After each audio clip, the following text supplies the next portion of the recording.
independentemente, né, da situação do povo, Deus vai cumprir o seu plano. Até porque, quando fala em gratidão do povo, estamos falando de maioria. Mas sempre houve, né, e ainda há, o remanescente fiel. Tá bem? O reino davídico fora destruído, mas a sua linhagem permaneceu, tendo o seu cumprimento em Jesus Cristo. Então, agora, nessa frase aqui, né, nesse parágrafo aqui, mostrando já lá na frente, já nos nossos dias. Então, houve destruição, né, houve juízo, mas o propósito de Deus permaneceu. Né? A linhagem, ainda que muita destruição houve, né, ao longo desse período de reinado, mas a promessa de Deus que ele fez olha lá, o reino davídico.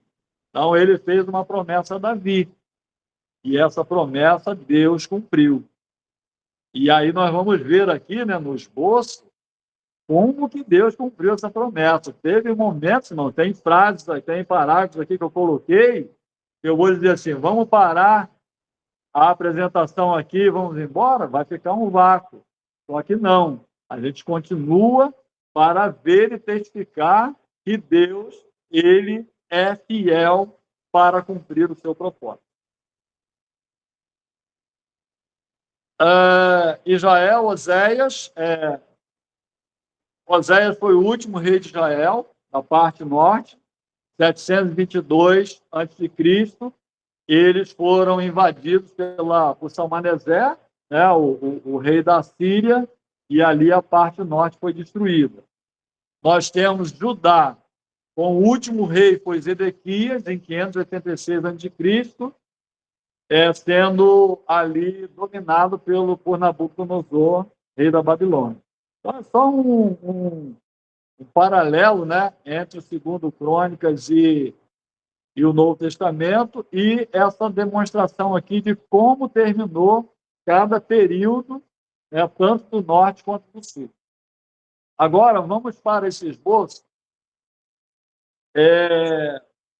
que começa com as contribuições relevantes do reinado de Salomão. Primeiro, Salomão ele institui, ou seja, o capítulo 1:17 vai mostrar a instituição da liderança de Salomão. Assim como Davi, Salomão mantém a continuidade do concerto mosaico. Ele convoca toda a congregação a adorar no Alto Gibeão. Então, o livro vai começar, né, de 2 Crônicas, com Salomão, que terminou o 1 Crônicas ali, Davi passando, né, a 1 Crônicas e 1 Reis, né, passando para Salomão o bastão, né, da caminhada, a incumbência de construir o templo em Jerusalém. E aí, um dos primeiros atos de Salomão é convocar a congregação e ir adorar lá no alto, em Gibeão. Mas a Bíblia fala tanto de alto, né, pastor Simar? Destruir o alto, não destruir o alto. O alto, irmão, não significa que é uma adoração idólatra, não. Toda vez que fala de alto, com uma adoração dos israelitas, dos judeus, é adoração ao Senhor. Mas quando discrimina o alto, né, dizendo que não queria que adorasse no alto, porque o foco é o templo. Né? Nesse caso, ainda não tinha templo. Então, Salomão ele ia ao alto de Gibeão para adorar o Senhor. E interessante, na liderança, é que ele não ia só, ele convocava os líderes, né, os maiorais, para ir junto. Depois ele avança para a construção do templo, e o cronista, então, expõe a ideia da presença de Deus no templo como sua transcendência majestosa. Isso aqui são tudo recortes que a gente faz, né, para fazer o resumo aqui. Então, uma questão, irmãos, que Deus já tinha falado para Davi. Davi, você consegue fazer uma casa que consiga comportar toda a minha glória e grandeza? E aí é claro que não.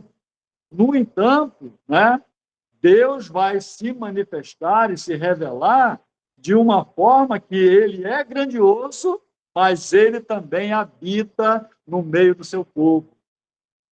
O tabernáculo já era, né, um início, né, dessa proposta de Deus de, mesmo sendo Deus eterno, grandioso, fala uma frase aí, irmão, uma palavra aí que magnífico, mas ele queria estar no meio do seu povo. Então, essa transcendência majestosa de Deus significa que Deus, ele está no céu, ele está sobre todo o universo, mas ele também se propõe a estar no meio do seu povo. E isso, que já tinha acontecido lá, o cronista traz aqui para mostrar ao povo. Vamos ver lá depois no livro dos profetas, né, alguma reclamação do povo dizendo assim, Deus não liga mais para a gente não, ele está lá nas alturas, está lá no céu e nós pecamos tanto que Deus não quer saber mais da gente não. Mas nós vamos ver, inclusive aqui na vida de Salomão, né, que Deus, ele diz, se me buscar, se clamar, eu me manifestarei. Então, essa transcendência majestosa de Deus é uma figura da encarnação de Deus em Cristo Jesus. Amém? Isso toca você? Faz sentido?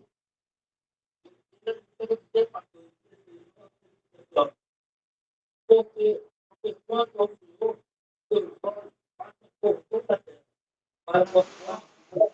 para com aqueles cuja oração é perfeita, para com ele.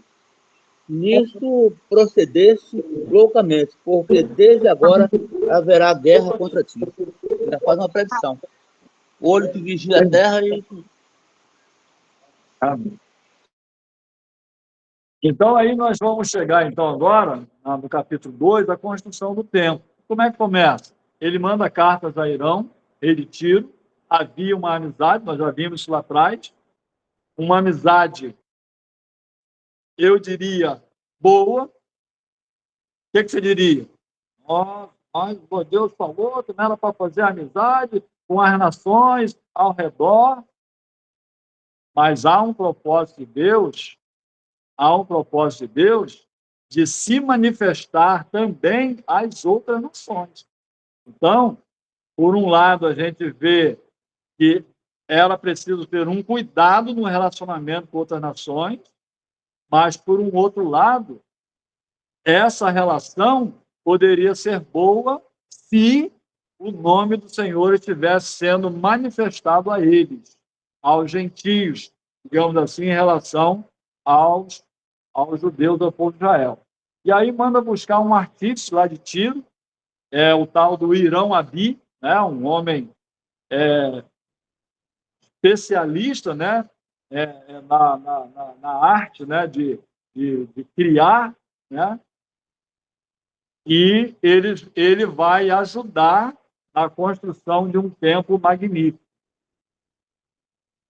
Quando nós falamos aqui, voltando do Irão Abi, nós vamos lembrar lá do tabernáculo, quando 2 homens foi indicados, né, por Deus, mandou Moisés separar 2 homens lá de Israel, das tribos de Israel, para que eles pudessem fazer a construção do tabernáculo conforme Deus estava mostrando para Moisés. Vocês lembram disso? Né? E agora não pega ninguém das tribos de Israel, vai pegar um Irão Abi lá de Tiro. Só que se você for ler no detalhe lá, você vai ver que está escrito que esse Irão Abi, ele tinha uma relação, né, de descendência com a tribo de Dan. Interessante. Tem essa figurinha aí, Rosana? Que aqui, irmão, nesse trabalho, a gente está trocando figurinha. Tem o Edson, eu pego um montão que ele tem e eu não tenho, né? Nos comentários que ele traz aqui. Então, olhando lá no detalhe, porque me intrigou, quando, meu Deus, vai buscar um Irão Abi, um camarão lá de Tiro, quando lá no tabernáculo foi um homem de dentro do povo de Israel. Na verdade, o cronista vai mostrar que tem uma relação com Israel, tá bom? Esse Irão Abi. Então, um templo magnífico. E aí, depois da construção do templo, aí vai ter a dedicação do templo. E a primeira coisa que vai se fazer depois da construção do templo é o quê? Buscar a arca do Senhor. Então, busca-se a arca do Senhor, convocando todos os sacerdotes, anciãos, né, príncipes de Israel, e vão lá com toda aquele cuidado, né, que nós vimos que Davi, no primeiro momento, que quis trazer a arca para Jerusalém, não teve todo o cuidado, né? E aí teve problema. Mas agora ele já instruiu o filho dele, ou o filho dele já estava instruído, né? E aí trouxe com todo cuidado para colocar a arca no templo. E aí eu coloquei ali, né? Construção e a consagração. Convocação dos anciãos, chefes das tribos e os príncipes de Israel. Por quê, irmãos? Uma boa liderança, ela sempre está liderando com os seus pares, com as pessoas também de autoridade, de liderança em classes mais abaixo, mas liderando.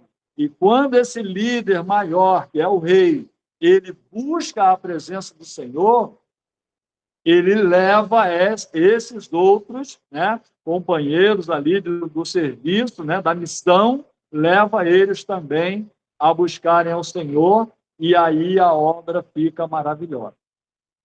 Porque nós vamos ver, em todos os momentos, buscou o Senhor, levou toda a nação a buscar ao Senhor também. Rejeitou o Senhor, levou toda a nação a rejeitar o Senhor também. Isso é um fato, né, que ocorre em todas as passagens de todos os filhos. Capítulo 5, então, vai falar da dedicação do templo, instalação da arca. Sim, na dedicação do templo, eles sacrificaram carneiros e bois que não se podiam contar. Versículo 14, a glória do Senhor encheu a casa. Então, nesse capítulo 5 aqui, eu não sei se a irmã Elisângela está online hoje, mas a irmã Elisângela fez uma pergunta e eu acabei, né, na correria, acabei não respondendo, mas vai ficar gravado se ela ver. Pensa, irmãos, a nação de Israel, no tempo de Salomão, foi o ápice da conquista e da expansão do reino. A promessa do Senhor, que daria, né, uma nação grandiosa, né, maravilhosa, numerosa, aos descendentes de Abraão, se cumpriu, e a terra prometida se cumpriu lá no tempo de Salomão. Então, a festa preparada, né, na consagração do templo foi uma festa grandiosa. Então, a quantidade de sacrifícios que foram feitos ali, primeiro, para a consagração, né, a parte espiritual, e depois a festa que estava acontecendo ali. Então, a pergunta da irmã Elisângela foi: mas por que tanto sacrifício? Irmão, para fazer um churrascão tem que matar bastante animal, né? Para fornecer bastante carne. Eu fiquei pensando assim, né? A alegria do Senhor dos servos do Senhor, no templo do Senhor, juntando toda a nação, é uma coisa grande demais. Então, por isso, a quantidade de sacrifício, nesse caso aqui, né, dos animais, era muito maior. Tá bom? Já não era pequena normalmente, porque haviam os sacrifícios para todas as situações, né, requeridas na lei de Moisés. Mas nesse caso aqui foi especial. E aí Salomão, irmãos, ele vai fazer o discurso consagratório. Olha que coisa linda, eu separei. Diante do povo, ele relembra o desejo de Davi de construir o templo e a incumbência que foi passada a ele. Fundamental, para que todos participem também daquele momento. Olha a outra parte aqui. Ele ajoelha-se diante do povo, de toda a congregação de Israel, e estende as mãos para o céu e ora. Não é uma coisa linda? Um líder, ele dando o exemplo ali de realmente estar cheio da presença do Senhor, cheio do temor do Senhor. Ele se ajoelha diante de todo mundo. Tem um trecho lá, não sei se eu coloquei aqui, ele manda fazer uma plataforma, né, muito, muito bonita, e naquela plataforma ali ele sobe para fazer o discurso, né, e ali faz um discurso primeiro e depois ele se ajoelha, estende as suas mãos e ora diante do povo. Uma coisa maravilhosa. Eu digo maravilhosa, irmão, no sentido de que a liderança, quando ela é temente a Deus, ela realmente leva o povo à adoração e ao temor do Senhor.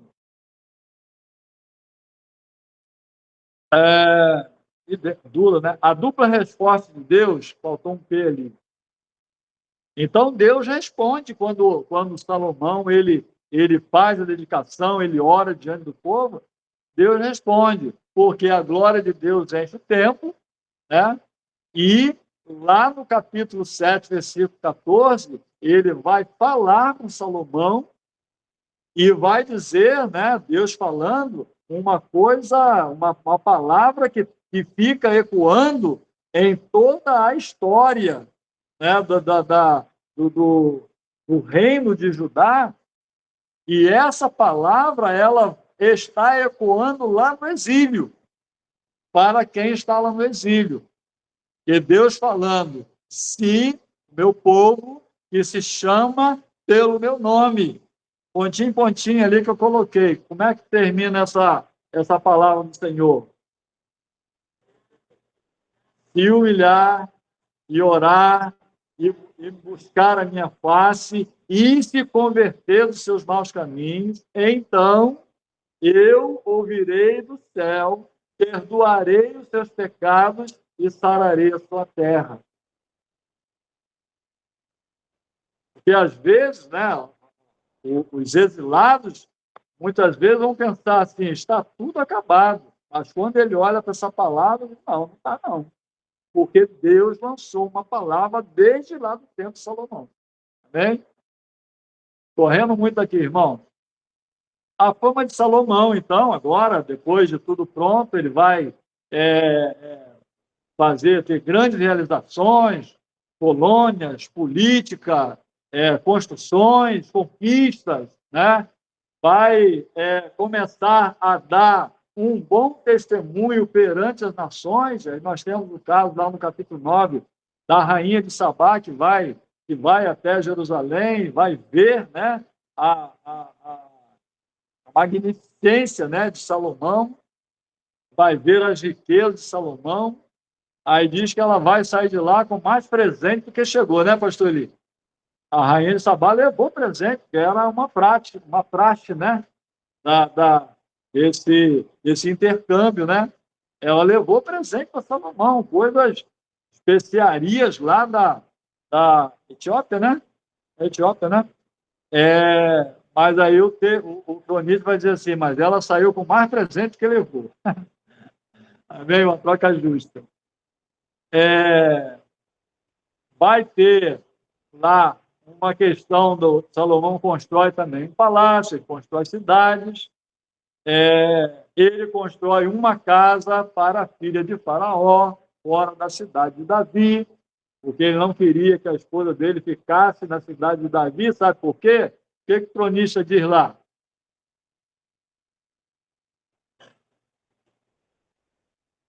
O que relata?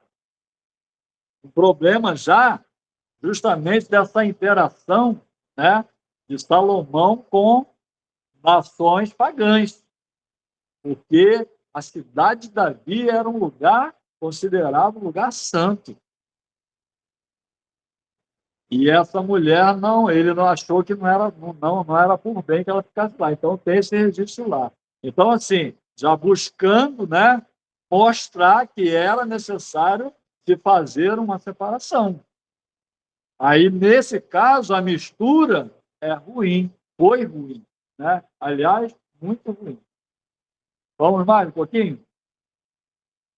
Ele ofereceu sacrifício, Salomão ofereceu sacrifícios, e ordenou o ministério do templo. Mas esse ofereceu sacrifícios, não que ele tivesse entrado no templo para sacrificar, dentro de toda a lei estabelecida por Moisés.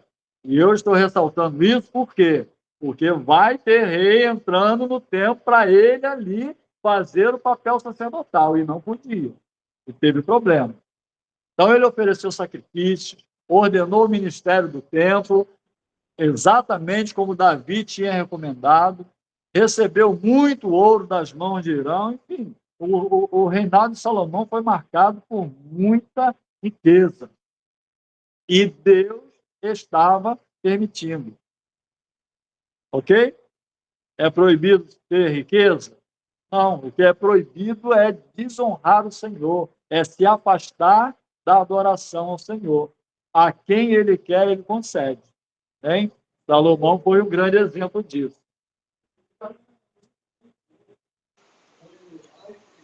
Não,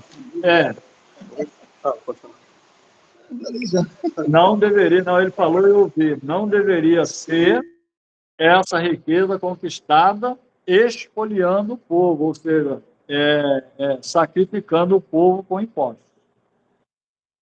Elogio da rainha de Sabá, eu coloquei ali entre parênteses um testemunho aos gentios. Então, o que ela foi ver, lá no escrito está dizendo que ela testificou que realmente Deus estava com ele e que Deus estava fazendo coisas grandiosas ali.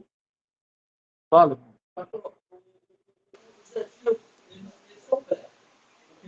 Samuel africano, isso é até hoje. A Etiópia ainda existe. No mesmo lugar onde ela. Então, o que acontece?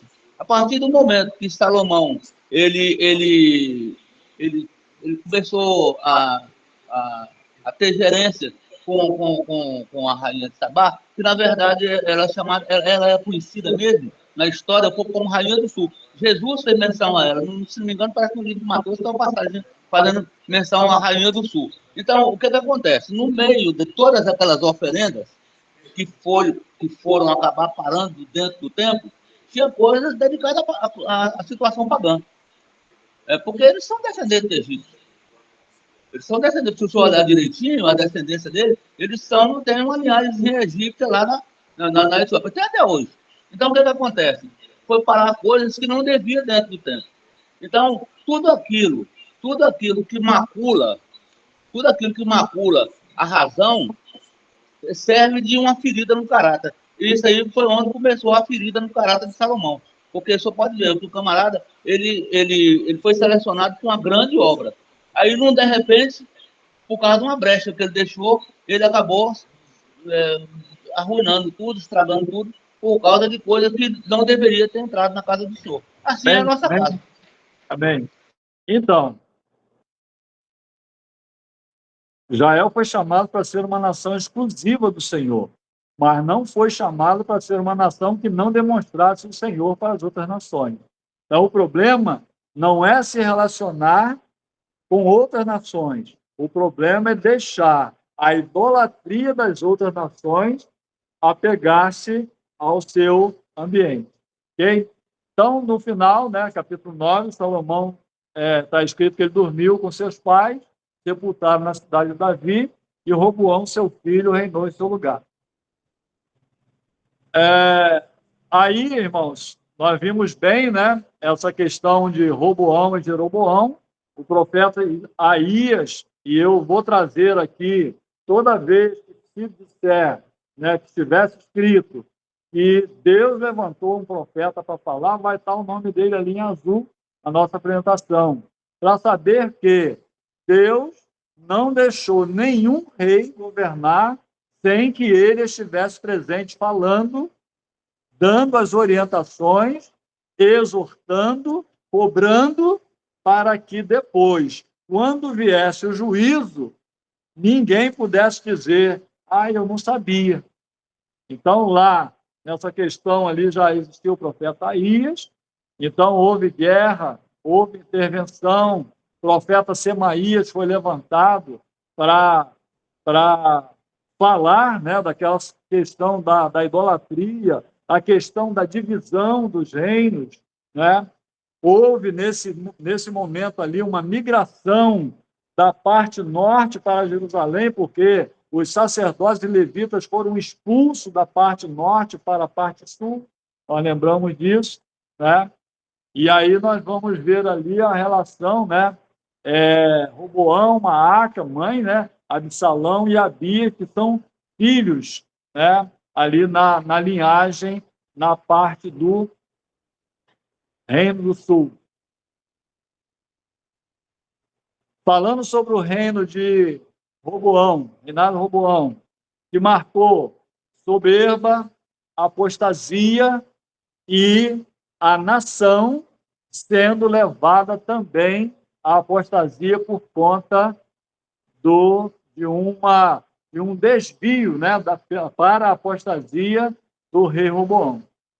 E aí, não fugindo à regra, o profeta Semaías, então, vai avisar e ele não vai atender o aviso do Senhor, e Deus vai levantar Sisaque, lá, rei do Egito, e vai repreender, né? Vai ter uma grande repreensão, né, do profeta Semaías sobre Roboão, e aí o que vai acontecer com ele?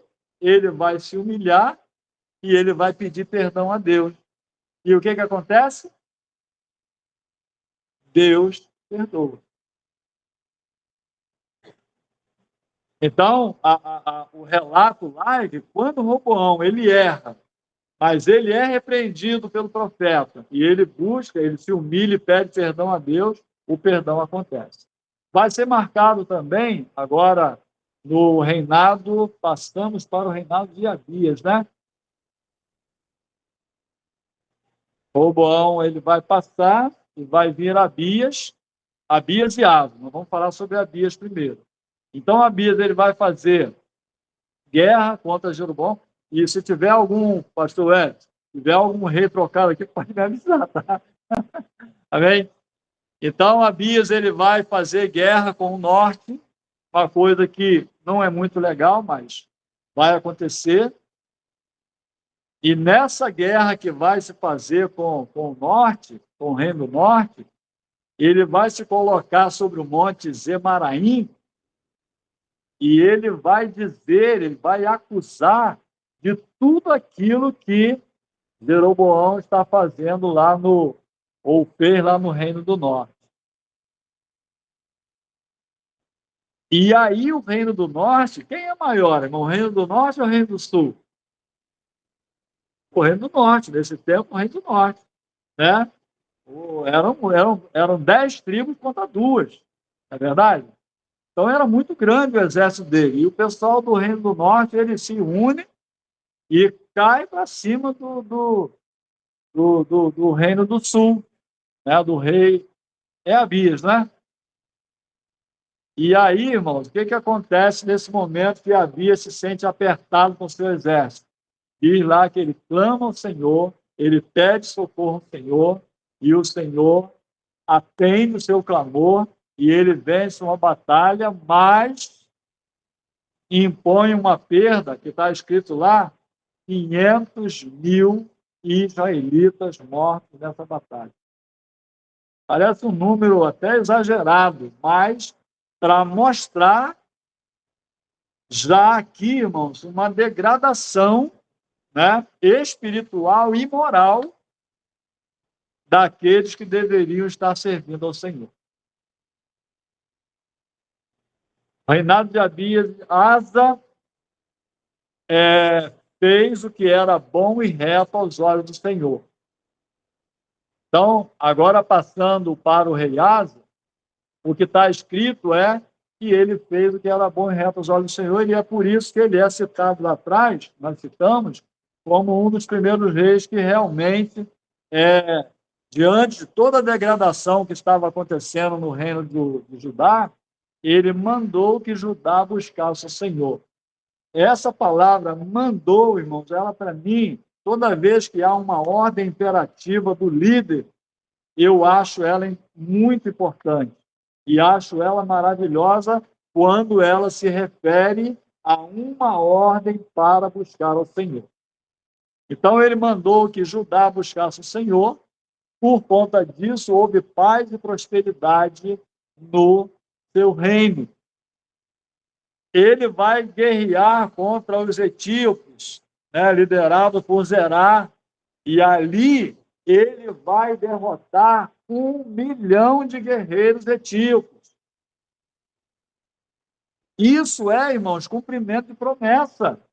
O Senhor falou lá em Deuteronômio que se buscassem ele, estivessem ali diante dele, um perseguiria 1000. Então, quando eu me deparo com esses números assim grandiosos, depois de uma atitude, né, de servir e buscar ao Senhor, eu fico maravilhado. Meu Deus do céu. Oi? Não, erros, na verdade, todos os reis tiveram, né?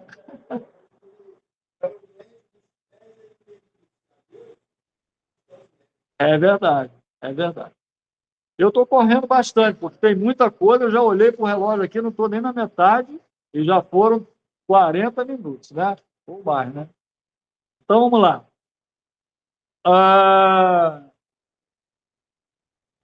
Então, tem essa vitória, um tempo de vitória e de paz.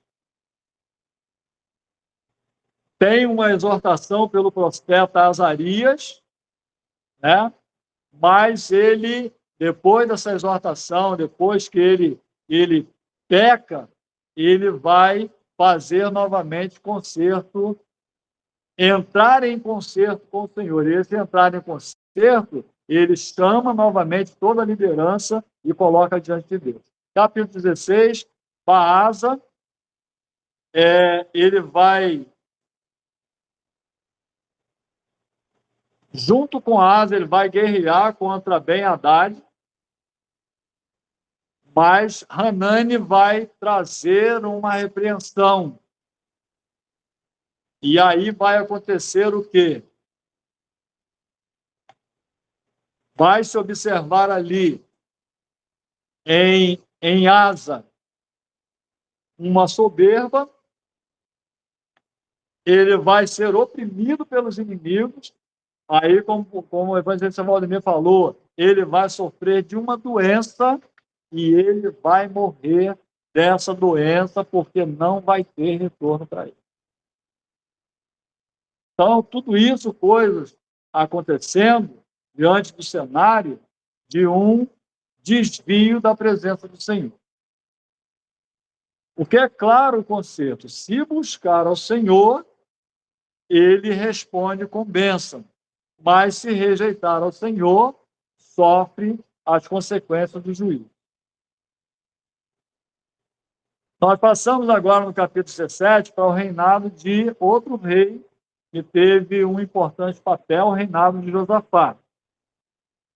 E começa assim dizendo que ele exaltou-se seu coração em seguir o caminho do Senhor, os caminhos do Senhor. Tirou os altos e os bosques de Judá. Então, aqui eu tinha falado que os altos, né, não é que fossem proibidos, mas também não era recomendado, porque a adoração precisava ser direcionada para o templo. E aí, quando eu estava lendo e meditando essa passagem, eu pensei, né, naquele crente da Igreja Cristo em Casa. Tem alguns crentes que estão em casa porque precisam estar em casa, porque estão debilitados, sem condição de ir ao templo. Mas aí essa moda pega, pastor Silmar. E aí o pessoal quer agora Cristo em casa. Lá não podia, não. Não podia, não, a minha cidade está distante 30 quilômetros do templo. E por isso é que eu não vou adorar no templo, eu vou adorar nesse alto aqui. Mas a ordem era adorar no templo. E Josias foi zeloso nisso. Ele mandou, quer saber? Ninguém mais vai adorar em alto nenhum, não. Vai todo mundo agora adorar no templo. Amém? Tirou os altos e os bosques, né, de Judá. Separou príncipes, aí eu botei uns números ali, né? 5 príncipes, 9 levitas, sacerdote Elisama e Jeurão, tendo o livro da lei para ensinar nas cidades. Aí nós gostamos dessa parte, né, pastor Hélio? Irmão Rosana? Porque essa parte de ensino é fundamental. Então, ele ordenou que esses homens fossem de cidade em cidade e ensinassem o povo a lei do Senhor. Josafá. No capítulo 18, vai ter lá uma parte que ele aparentou-se com Acabe. E ele vai, né, junto com Acabe, a uma guerra contra a Síria. E antes dessa guerra, é interessante ver, porque tem a colocação ali da mais um profeta, né? E aí ele vai com Acabe nessa guerra, mas quando ele chega com Acabe, ele pergunta, lembrando mais uma vez, isso é importante. É tão importante que o cronista está lembrando isso aos exilados.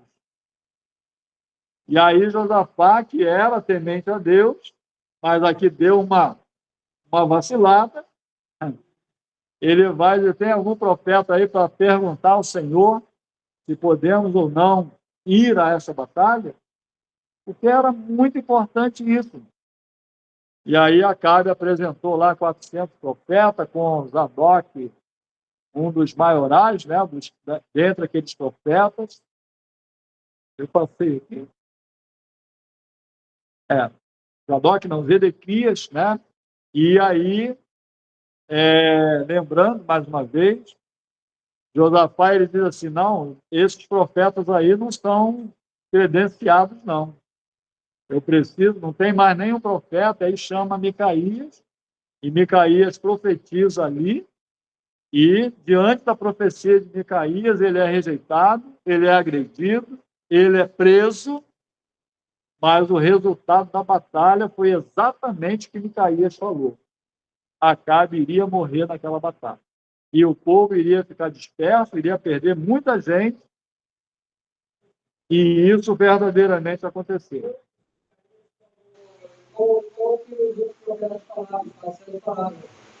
E o Acabe falou, eu falei que ele só fala coisa mal de mim, e ele falou exatamente o que os profetas falaram. Eu não entendi essa passagem aí. Tem todo esse contexto, né? A gente não dá para lembrar aqui do contexto inteiro, né? Mas tem todo esse contexto da discussão. É porque a gente está falando aqui para os irmãos que estão lendo, e você também lê a Bíblia, claro, não estou querendo dizer para você, mas a ideia, irmãos, do nosso fechamento aqui, estamos falando, né, em primeira mão para quem está acompanhando a leitura bíblica. E aí, quando a gente fala, eles lembram disso que você está lembrando aqui. Mas não teve aquela assim? Teve tudo isso. É que a gente não tem tempo de comentar tudo aqui no detalhe, tá? Mas aquela discussão de como Micaías chegou lá e tudo mais, e foi assim. Mas o resumo da história é: o profeta de Deus falou e a profecia se cumpriu. Bem, é bem chocante, né? O contexto todo dessa história aí. Mas o resumo dessa parte foi isso.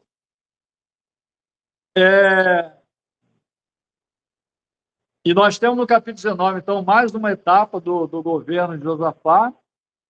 Vamos ter ali Jeú, vidente, que vai chegar para Josafá e vai dizer assim, quando desse encontro com Acabe, devias tu ajudar ao ímpio e amar aqueles que ao Senhor aborrece? Então, uma repreensão de Deus sobre Josafá. Qual foi a postura de Josafá? Ouvir a palavra de Deus, aceitar, né, ali a repreensão, corrigir o rumo. Depois disso, ele vai estabelecer novamente juízo na terra. Novamente não, vai continuar a reforma, porque o fato dele ter saído a essa guerra com Acabe, ele não parou o trabalho que ele estava fazendo em Judá, tá bom? Em Jerusalém e em Judá. Então, ele estabeleceu juízo na terra, príncipes, levitas e sacerdotes que julgassem conforme a lei do Senhor. Então, esses termos, irmão, destacados, são termos muito importantes para dar uma ideia de que liderança fiel diante do Senhor, levando o povo para servir a Deus, que era o que Deus queria, restaurar aquele povo que estava lá no cativeiro. Foi?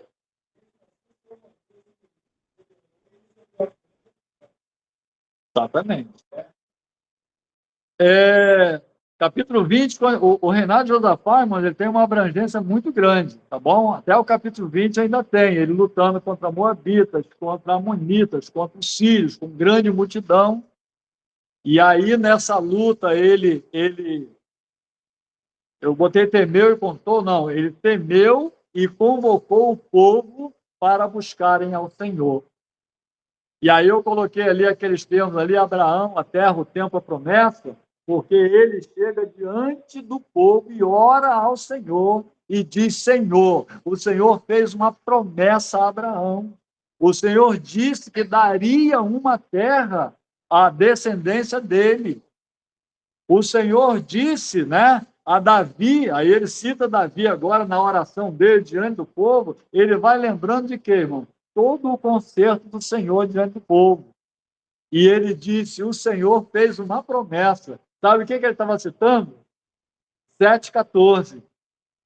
Se o meu povo, que se chama pelo meu nome, se humilhar. Tá? Capítulo 7, mais propriamente dito, né? E ele fala assim, o Senhor disse, Deus, que se houvesse algum inimigo que nos apertasse por causa do nosso pecado, que nós vacilamos, para que o inimigo viesse contra nós, que nós poderíamos clamar, o Senhor fez uma promessa. E ele está clamando ali ao Senhor. Glória a Deus. Né? E Deus dá uma grande vitória a ele. E aí se levanta Jaziel, cheio do Espírito do Senhor. Jaziel não é necessariamente um profeta, mas Deus usa quem ele quer. E Jaziel se levanta no meio desse contexto e diz, nesta peleja, ele diz, da parte do Senhor, não tereis que pelejar. Né? Olhai e vede o grande livramento que o Senhor vos dará. E Josafá, ele fala também uma palavra que é tudo tão bom, mas eu destaquei algumas maravilhosas, né? Josafá manda essa palavra aqui, irmão. Ele fala para o povo dele ali, para os maiorais dele, para o exército. Crede no vosso Deus e estareis seguros. Crede nos seus profetas e prosperareis. Maravilha, né? E aí eles começam uma grande adoração, que se eu pudesse falar aqui de tudo que aconteceu ali nessa batalha, né? Mas o resumo é, começaram a adorar ao Senhor e no meio da adoração, Deus mandou o anjo e deu grande vitória a ele. Aí passa, né? O Josafá morre, o filho dele vai reinar, e o primeiro ato do reino de Jeorão, filho de Josafá, é matar todos os seus irmãos. Começou mal, né? Ele vai, Jeorão, nessa questão que está escrito lá, que Josafá se aparentou com Acabe, é o resultado aí, ó. O filho dele se tornou genro de Acabe e seguiu o exemplo de Acabe. Guerreou contra os edomitas, fez altos nos montes de Judá, então tudo que o pai fez, ele desfez, corrompeu os moradores de Jerusalém e de Judá. Então, os atos desse rei, né, seguindo ali o exemplo do pior rei que houve lá no Reino do Norte, né, que foi o Acabe, ele vai fazer tudo isso aí e levar a nação novamente a se desviar do Senhor. E aí o profeta Elias, ele vai repreender e vai vir ali um flagelo ao povo, aos filhos, às mulheres, aos bens e à saúde. Então, ele leva nesse desvio, Jorão leva nesse desvio dele, nessa cópia que ele fez de Acabe. Olha lá, o que acontece? O povo é flagelado,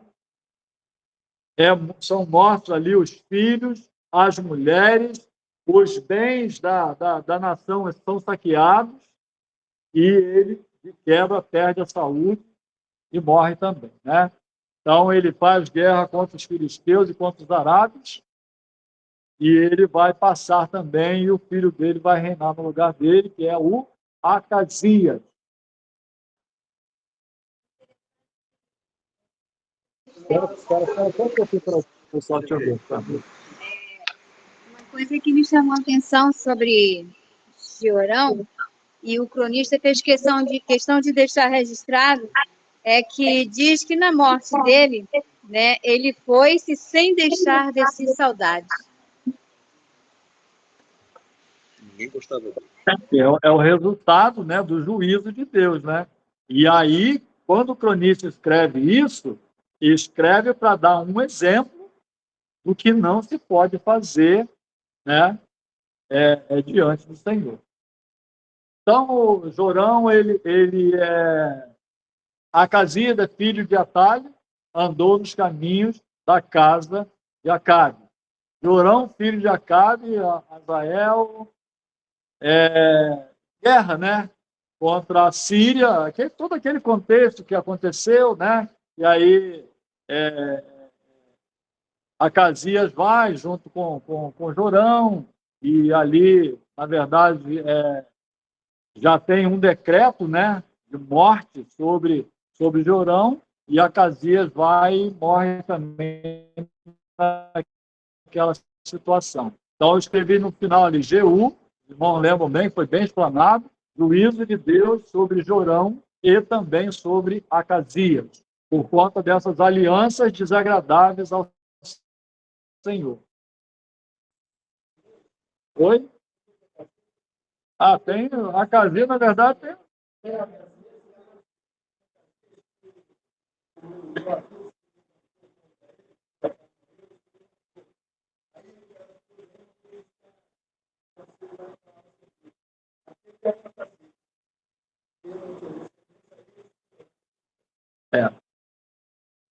Vamos lá. Olha esse versículo aqui, irmãos. Acasias, né, que está falando sobre ele. Quando ele morreu, não tinha a casa de Acasias ninguém que tivesse força para o reino. Então, acabou, né? Não tem mais na casa de Acasias ninguém. Deus falhou na sua palavra, na sua promessa. Ele disse que da descendente de Davi não faltaria rei, mas agora o Acasias acabou com tudo. Amém? Não, né? Vamos ver a próxima parte. Aí nós vamos entrar, irmão, nesse vácuo, né? Quando fala que não tinha ninguém capaz para reinar, é porque foi destruído todo mundo. Os filhos dele se perderam quase todos. E, nesse caso, entra uma impostora, que é essa tal de Atalha ali, que é filha de Jezabel. Ela se levanta e ela mesma destrói toda a semente de Judá. Tudo entre aspas, né? Porque é por isso que nós estamos lendo a Bíblia de Gênesis e Apocalipse. Porque, às vezes, um versículo diz uma coisa e o outro versículo diz outra coisa. Né? Então, diz que destruiu toda a casa de Judá. Então, acabou, não acabou? Não. Olha lá os nomes. Jeozebate, Jeorão, Jeoiada, ou Joiada e Joás. Então, tudo isso aqui, né?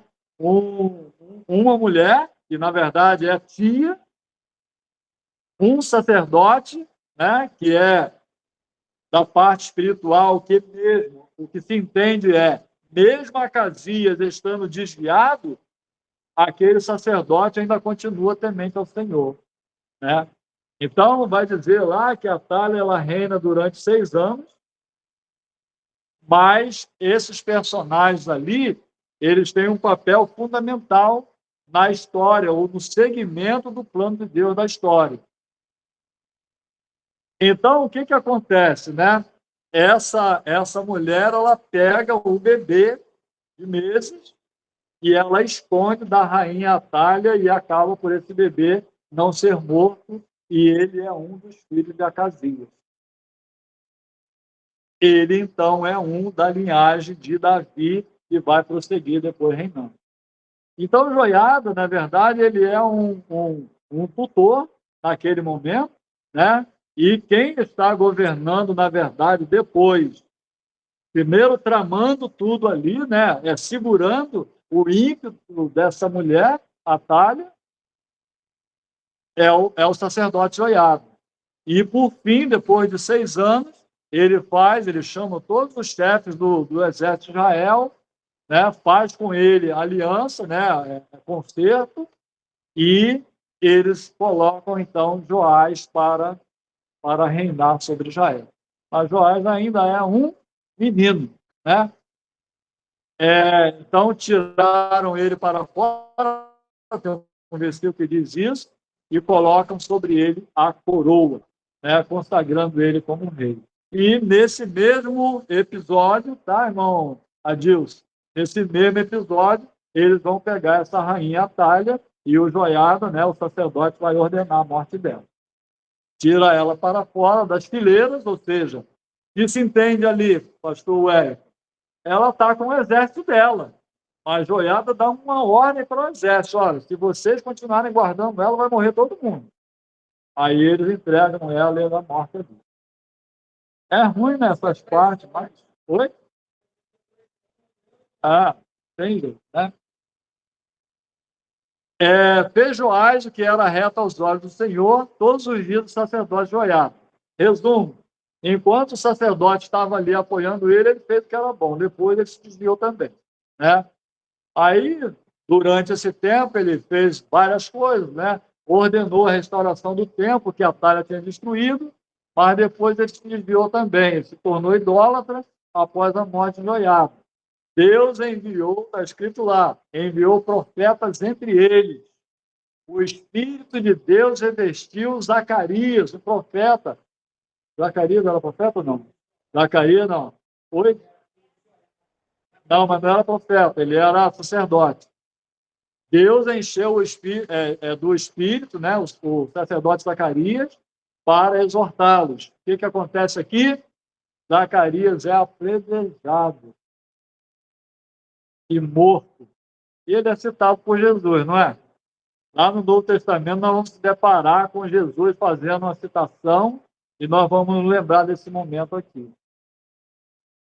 E depois disso, então, o que vai acontecer? A mão de Deus vai pesar e o cronista vai escrever que o exército da Síria, com poucos soldados, foi e causou uma grande destruição, morte de todos os filhos do povo, e Joás foi ferido na guerra e foi morto pelos seus servos. Não foi sepultado junto com os reis, porque não acharam nele dignidade para isso. Nós passamos, então, para o reinado de Amazias. Meu Deus do céu, a hora está correndo. Pedro, que era reto aos olhos do Senhor, tem aquela história ali dele poupar, né, os filhos dos homens que mataram seus pais, ele cobrou, né? Mas ele poupou os filhos, e aí o cronista faz uma alusão a Deuteronômio 24:16. Estou correndo muito agora, tá, irmão? Fica do horário.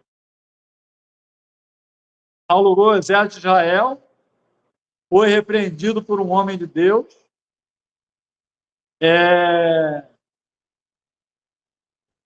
foi invadido lá pelo exército dos edomitas, perdeu 10.000 homens.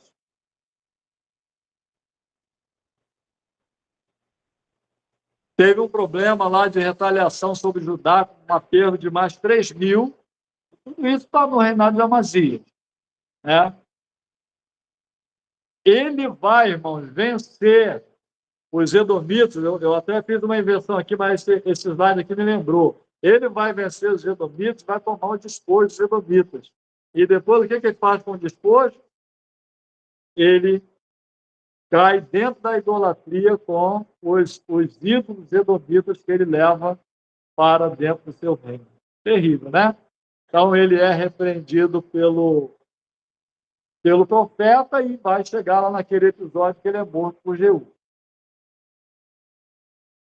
Passa, então, na parte dele o reinado para Uzias, que fez o que era reto aos olhos do Senhor. Nos seus dias em que buscou o Senhor, Deus o fez prosperar. Nos dias em que buscou o Senhor, Deus o fez prosperar. No entanto, pastor Simar, quando ele prospera, ele cai na soberba e na arrogância. E aí, ele é o caso, né, que ele entra no templo para sacrificar, de tão soberbo que ele ficou, eu nem sei, eu acho bacana esse negócio de sacrificar. Entra no templo para sacrificar, mas o sacerdote Azarias, com mais 80, junto com ele, chega lá e resiste, né? Cobra ele resiste, fica leproso e fica recolhido. Não pode mais, né, interagir com o povo até o dia da sua morte.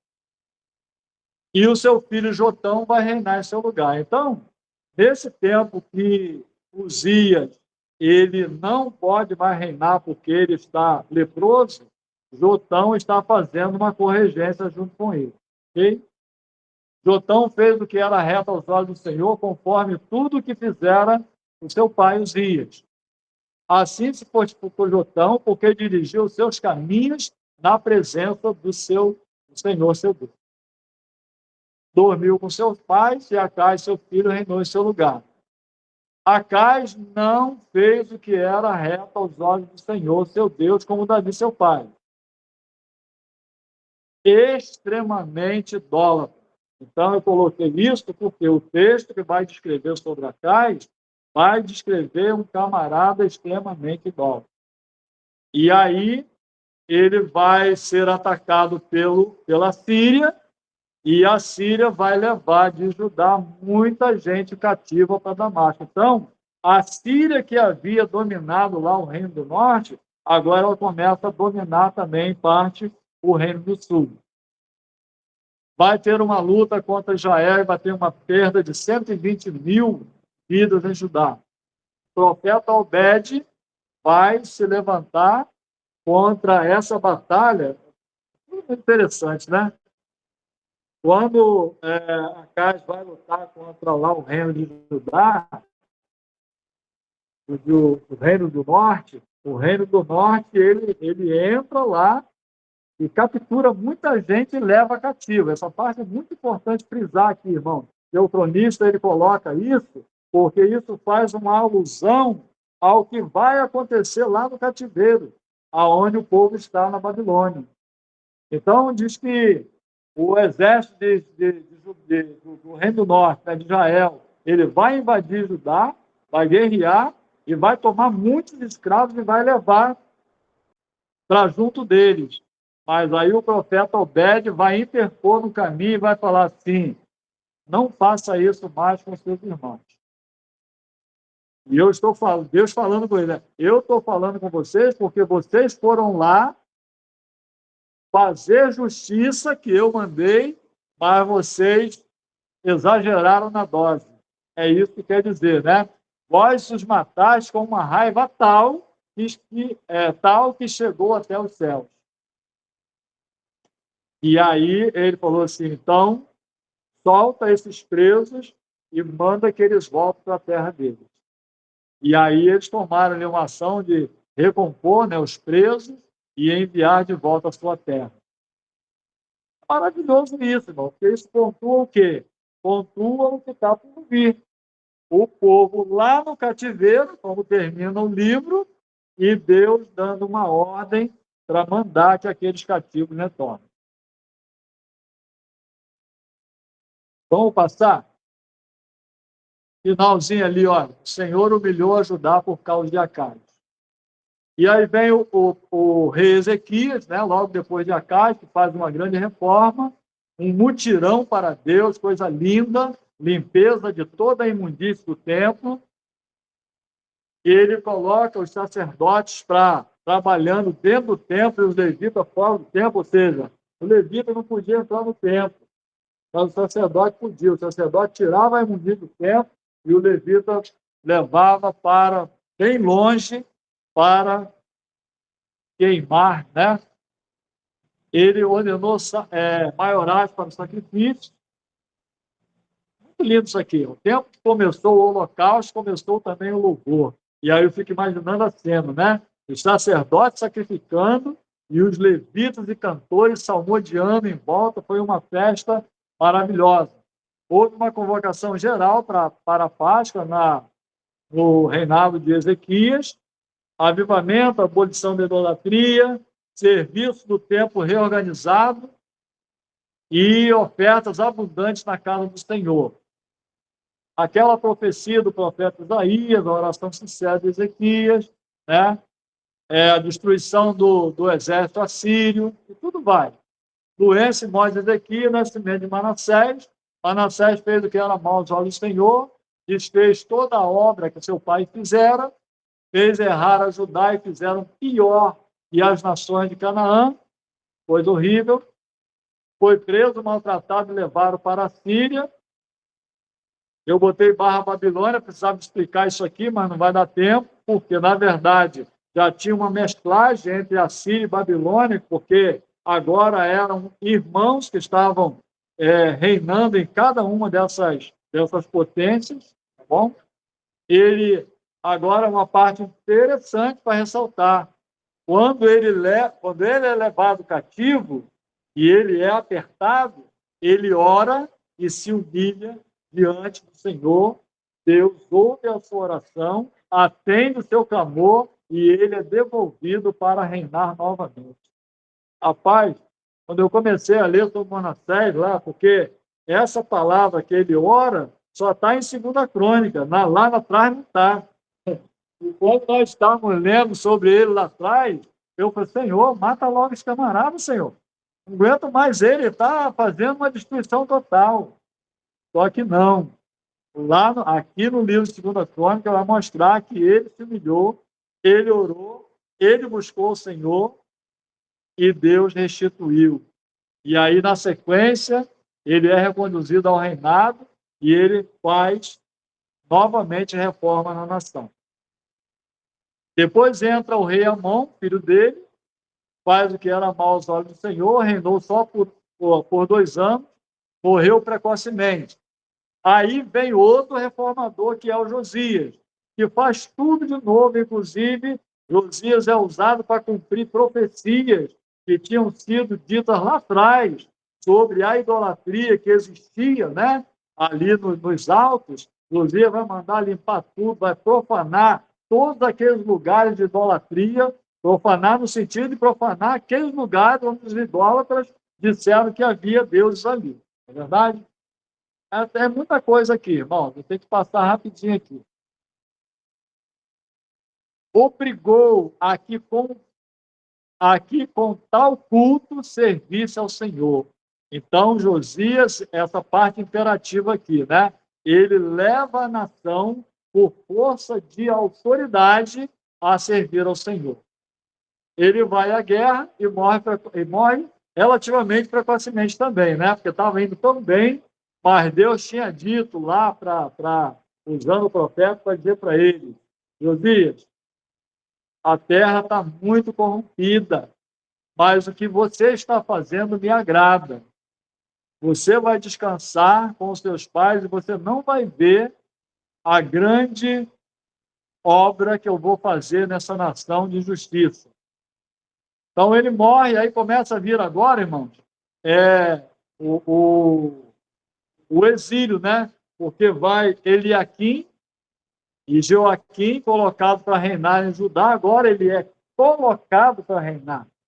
Ele não reina porque ele tomou o reino já está agora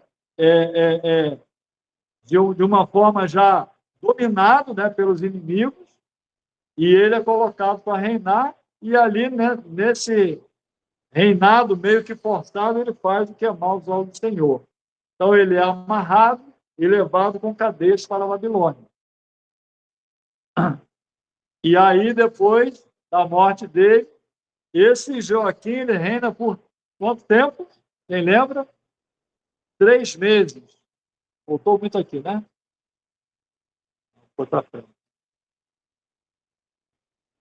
Esse aqui, ele reina por 3 meses. O irmão dele vai reinar por 40 dias sobre Judá e faz o que é mal aos olhos do Senhor também. Então, Nabucodonosor depõe Joaquim e saqueia o templo e destrói também as muralhas da cidade. E Zedequias é nomeado por, agora, outro irmão, né? Na sequência. Oi?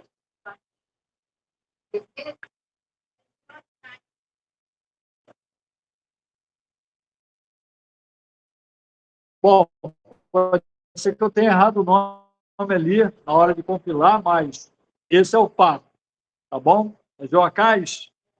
Eu teria que voltar lá no versículo para dar uma lida lá.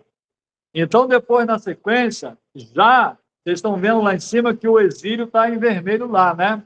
Então, Zedequias vai ser nomeado também por Nabucodonosor, e esse, por incrível que pareça, vai reinar muito tempo, 11 anos, mas já sob o domínio de Nabucodonosor. Mas nesse tempo do reinado, o que ele faz? O que era mal aos olhos do Senhor. Então, Deus vai levantar nesse tempo, irmãos, é que o profeta Jeremias vai profetizar. E aí a palavra, né, o cronista vai ressaltar ali que Deus manda mensageiros, mas os mensageiros são escarnecidos e rejeitados. E Zedequias se rebela contra Nabucodonosor. E diz também, né, que nessa gestão de Zedequias, que faz o que é mal aos olhos do Senhor, que todos os chefes sacerdotes aumentavam mais e mais as transgressões contra o Senhor. Então, uma pergunta que a gente faz aqui nesse finalzinho aqui, né? Tem jeito? Tinha condição? Tinha. Não tinha condição. A história dos reis de Israel mostra que não tinha condição. Então, Nabucodonosor, ele invade a cidade, né? Saqueia os tesouros da casa do Senhor e queima a cidade de Jerusalém. E os que escaparam da espada, Nabucodonosor levou cativo para a Babilônia. Olha o que o cronista escreve lá depois. E se fizeram servos de Nabucodonosor, ou dele, né, que está falando sobre Nabucodonosor, e os seus filhos até o tempo dos reis da Pérsia. E aí nós vamos entrar na última parte do livro, que é o decreto de Ciro, que no primeiro ano de Ciro, rei da Pérsia, o Senhor despertou o espírito de Ciro para mandar que o povo voltasse para reconstruir o templo. E está escrito lá, o cronista diz, depois mais na frente nós vamos ver, tá? No próximo livro nós vamos ver isso. O cronista vai dizer que Ciro, ele diz assim, o Senhor me ordenou que edificasse um templo para ele e reedificasse a cidade. Olha só que maravilha, né? Uma coisa maravilhosa, uma ordem de Deus ali para cumprir as suas promessas e, dentro desses pontos de cumprimento de promessa, ele dá seguimento ao seu plano. Bem? Glória a Deus. Próximo livro nós vamos ter um pouquinho mais de genealogia, né, pastor Hélio? Vai ter genealogia, vai? O nome do Joaquim leva o nome do meu pai, mas esse é ruim, eu não quis nem citar o nome do meu pai.